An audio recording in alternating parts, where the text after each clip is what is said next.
Welcome back to Maxs Garaj Mahal. Here we are outside the Gray Gables, which is just in front of Maxs Garaj Mahal. And we are going to talk about winterizing sprinkler systems today. And I'm going to show you how I do it. May not be the correct way to do it. Been doing it for 11 years in this house this way, and it works fine. So here's what we're going to need. You're going to need a way to turn off the water to the system from the street to the system. So this is the way this is made. It's just a little piece of metal, pushed it into a U, attached to some rebar that's also turned into a T. Just stick it in there on the meter, shut off valve, turn it, it's off. Okay. Now, you're going to, once that water's off, you're going to need a pair of pipe wrenches to remove the backflow valve, pressure valves. Alright, so once you've removed those, by the way, you're going to need a flat blade screwdriver, which I didn't bring out here. A flat blade screwdriver means it's flat. So you're going to turn off the water, then you're going to relieve the pressure on your three valves, backflow valves, and that then will allow you to take these two pipe wrenches and turn the nuts to break loose the valve and remove the valve. Then you're going to take, while you got the valve off, you're going to cover each end of the valve with some good quality plastic sacks or bags, so that then you can zip tie the water valves, keep them from getting dust, spiders, dirt, whatever inside them, and you just zip tie that on. You're going to also do the same thing once we take something similar to this, and what I did is I took some Schedule 40. All this is just pipe to put electrical through, and I don't remember what I made the slot for, but that's neither here. This is a multi-duty tool, so I just covered the end of it with duct tape to make it a plunger. And what I do then is I plunge the water out of the system till I can't get any more out. I'll come back in a couple hours, I'll do it again, and that'll make sure that any back pressure from the sprinklers and the city water, of course, then is plunged out. After that point in time, then I'm going to cover, I'm going to take paper towels, and I'm going to take a couple of them and I'm going to fold them up until they're just a little square, about like that, about that thick. I'm going to put them on top of the water line, cover it with a can, put the can inside a plastic bag, and then we're going to zip tie the plastic bag up as snugly to the can as possible. Now, what these do is allows water, as the ground temperature decreases, becomes colder, as the ground swells and pressurizes the water back up, it's got to go somewhere. It's not going to come out of the valves, the sprinkler heads, so it's going to come back toward the backflow valves. Okay, that's fine because it's not attached to anything and it can't get in the city water. So I want to go ahead and make it so that water can expand up, and this will capture it, or at least make it fall straight down. And the paper towels will keep bugs and dirt from getting in there, as well as the little plastic bags. So all that said, let's get to it. Alright, now we're going to insert this tool inside here, and you'll find on the home side of the meter and on the street side of the meter there is a valve. You can turn this valve off on either side. I leave it on this side and I turn it off on my side, or the home side. And if you can't see that in there without removing this, and of course you very seldom can because it's so dark in there, then you can pull up this cover, and you'll find just inside here, you will find that valve right here. And let me get a picture of it. Alright, now just inside here, and it's going to be difficult for you to see, but you're going to see there is a valve right there, and right over here is another one. We're going to take this tool right here and we're going to turn it one-handed, maybe just like that. Alright, here we are out here at the Wilkins Zurn And this is a 12AB here. And let's see. Anyway, I don't remember what model number is. It's a big one. It's on 1-inch water, so it moves a lot of water as we need. And the water now is off at the street. So we're going to relieve a little pressure here. We're going to take this conservative flat blade screwdriver right here, and we're going to relieve some pressure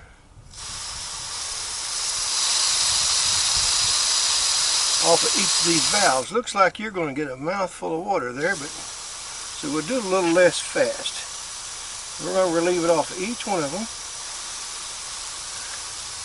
including, now this one right here, these are your 3 valves for the property side. This is the intake or the city side. And as you can see, there's nothing coming out of the city side. This is all backflow from the sprinkler heads. So this is important to have this valve in here to keep water from coming back into your city water. You do not want that. That would be unsanitary, and we don't want unsanitary drinking water. Alright, I backed the camera up, and you're looking through this plastic bag that's full of water drops. And I don't know, I think you can still see that.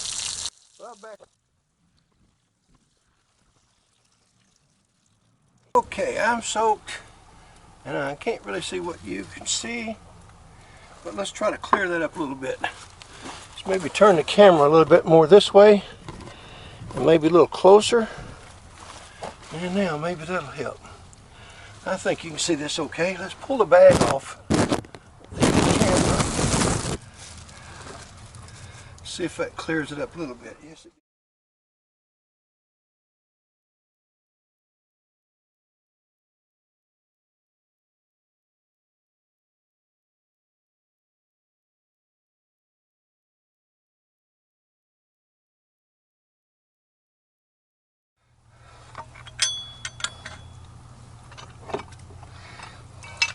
Now, I had a serious leak here a while back after a telephone company did some installations of some fiber optics, and it did some damage to the sprinkler system. So we had to do something that we've never had to do with this system before, and that's, since they warped this pipe, it's no longer truly round, so now we have to use a great deal of thread sealer, which I'm sure from this point on we'll always have to do that. So that's just part of the deal. When you have new services put in, sometimes it costs you in ways that you weren't really ready for. Alright, now here you go. Right here is what I was talking about, plunging the water out of the system. Let me make sure you can see. Hopefully you can. Now then, what did the camera do? Fall down by itself here where you couldn't see what I was doing all this time? That'd be about right. Of course it did. Wouldn't have it any other way. Alright, let's see here. Tighten that thing up. Sure can't go back and get that footage now, but I unscrewed a nut here, unscrewed a nut here, and removed the valve over there, so I apologize. Alright, now all we're going to do is this right here. I normally stand way back, but I'm not getting as much this.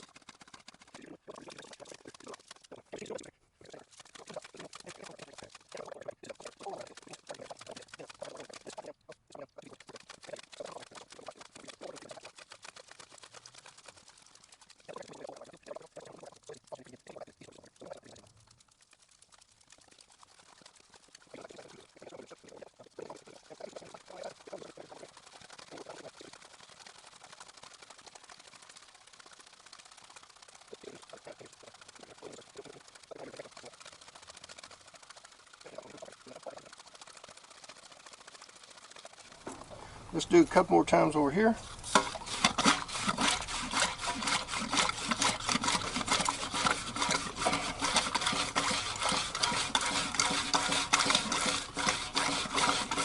Alrighty.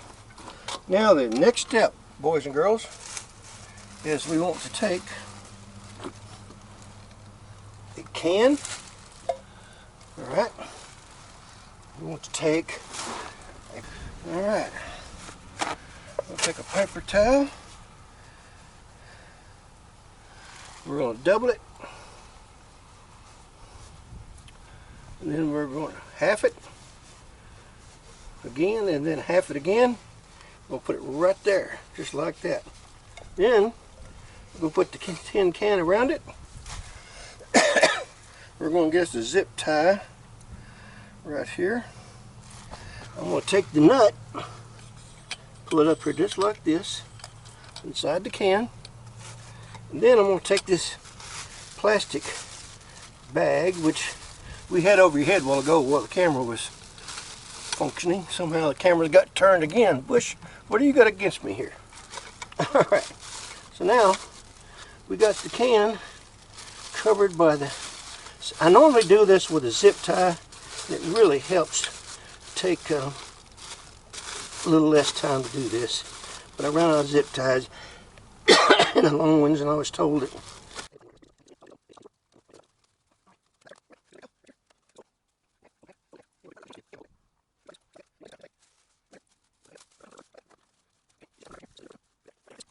And that'll keep that sucker. And as the water flows up, it'll allow this to lift and fall back down. So there you go. But this will keep bugs and dirt and such out of your pipe. So when you get ready, come spring, remove these, remove the can, the paper towel, the bag, the zip tie, and just turn on your water for just a second. And then over here, go ahead and put your valve on. Turn this valve off, turn this valve on, run the water through the valves, get the valves pressurized, and then gently turn this valve on to the field with, and you want to make sure that you adjust your valves and your pressure so that you don't get water back into and overpower your backflow valve. Okay, boys and girls,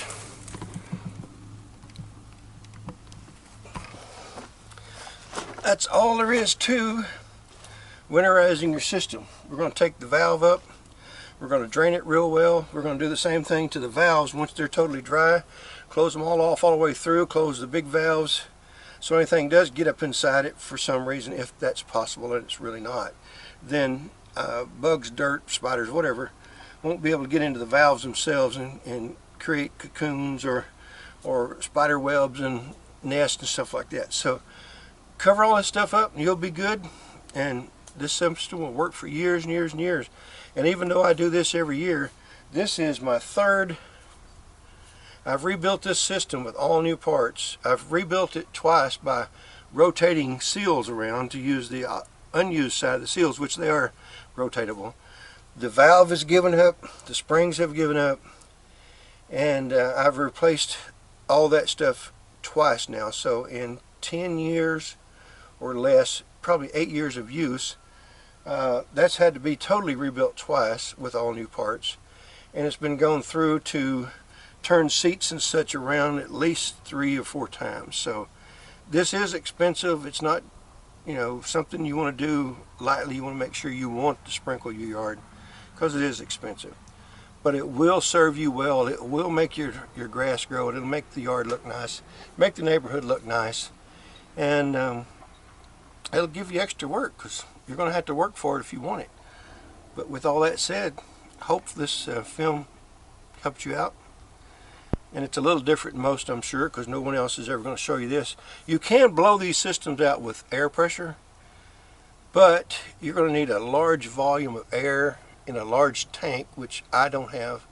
And this works for me perfectly, so it should work for you as well. Just make sure you get to this point. If you have a large compressor, you can put a little valve, a little plate over that, drill a hole through it, hold that plate down and blow that out.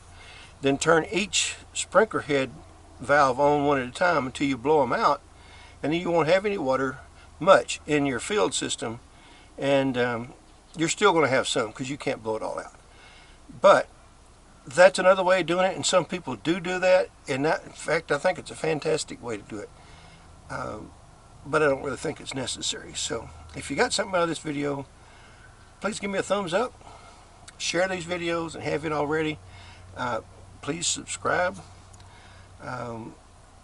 Drop a tip in that little tip bucket down there, that'd be nice. And hit that notification bell down there in the corner, and you'll see the next video we got coming out. So we appreciate you coming by Maxs Garaj Mahal, and as we always say, y'all come back and see me now, yeah?